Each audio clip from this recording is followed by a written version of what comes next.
My presentation is about our approach to detect deception from speech with help of emotion-related features. These guys and I worked really hard together in order to prove our novel approach for detecting deceptive speech. So first, I present you the background and the motivation of our work. Then I describe our proposed system with which we extract emotion-related features. Afterwards, I present you our results and show 2 demonstration videos. Finally, in conclusions and outlook, the reached and future goals will be described. And deception is generally defined as to cause to believe what is false, or a deliberate attempt to mislead others, as shown in the following picture. So, detecting deception has long been important in many domains, for example, domains of law enforcement, national security, and other government agencies like Immigration Office. And most scientific works and experimental studies, which are also very early studies, have focused on behavioral and visual cues to deception, such as facial expressions, or on traditional biometric cues used in polygraphy. And Zuckerman et al. Proposed in 1981 that truth tellers show less undifferentiated arousal than liars. And so in this work, after almost 35 years, we could confirm his theory with our approach and with our results. Recent studies showed that an improvement in detecting deception can be made by analyzing non-verbal cues like voice, verbal style, or facial expressions during talking, acting, and especially while telling a lie. Micro-expressions occur, and involuntary and express concealed emotions.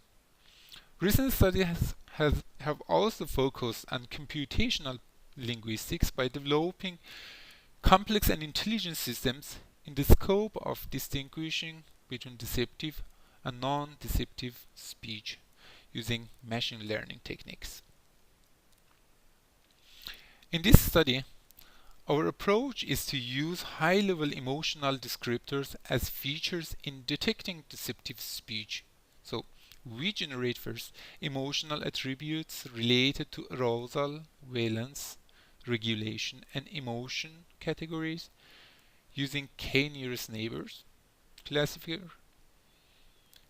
And first, for a given emotion attribute such as arousal or valence, we select good acoustic features using feature selection based on mutual information of discretized features or using gain and entropy methods, and then we label them. Then, as shown here, we do k-NN classification in this feature space to predict that emotion attribute, and then the predicted emotion label is our first feature and is discrete valued. We also include 2 continuous value attributes. First, the average distance of the observation vector to those nearest neighbors, and that have the predicted majority label, so the blue lines here, as you see. Second, the average distance to all the k-nearest neighbors in the feature space to specific to the emotion recognition task. And our system, or the flowchart of our system, is shown here. And the emotional speech database and the acoustic features, both of them, used separately and together for training the feature analyzer. So the system consists of 2 main functional components. One is the first one is the feature generation, which involves classifiers for those emotional attributes producing emotion derived features. And the second one is the main binary classifier, which uses the emotion-related features and is trained to discriminate deceptive versus non-deceptive speech. And the results which we got from our system are shown in the following slides. So here, as you see, we just use in this approach the emotion-related features without combination with baseline features. So the baseline had 6,373 features, and here we just tested our features without the baseline ones. And it's seen that the developments at baseline can be exceeded using the emotion features only. So the next try was to combine both features, so the baseline features and our emotion features. And we also saw that it leads to improve the performance of the test set also, even though one might expect that the large number of the baseline acoustic features, so these 6,000, to dominate the decision. This finding further suggests that the proposed emotion features have a high discriminative power in the deception classification tasks.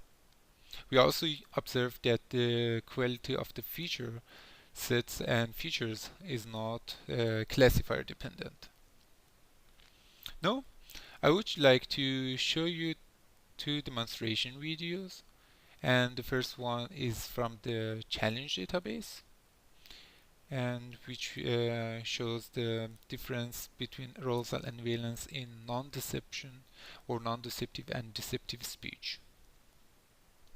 Computer doesn't work, so I have to went to the other room, and he asked me to do the survey again, and then I come back to see. And my voice recorded, and then had another task of going to the 4th floor of the Eller of Eller, and went to the MIS department. I did. Samantha and I had a joint account, and we owned 5,000 units in Blairmore Investment Trust, which we sold in January. In terms of my own financial affairs, I own no shares. I have a salary as Prime Minister, and I have some savings, which I get some interest from, and I have a house which we used to live in, which... So in these videos we could see clearly that the arousal and valence values change in deceptive and non-deceptive speech. So in our work, applications of emotion-related features in detecting deceptive speech was studied. We used a novel approach and generated higher level features by using classifiers for categorical emotion attributes, and then we could show that the emotional features have a relatively high predictive power in deception tasks and can be used alone by themselves. So for the future studies, one can investigate, and we also are investigating the possibilities or whether social signals and other speaker states are also encoding relevant information for detecting deceptive speech. And that was my talk for my presentation, and thanks for your attention, and feel free to ask your question. Thank you.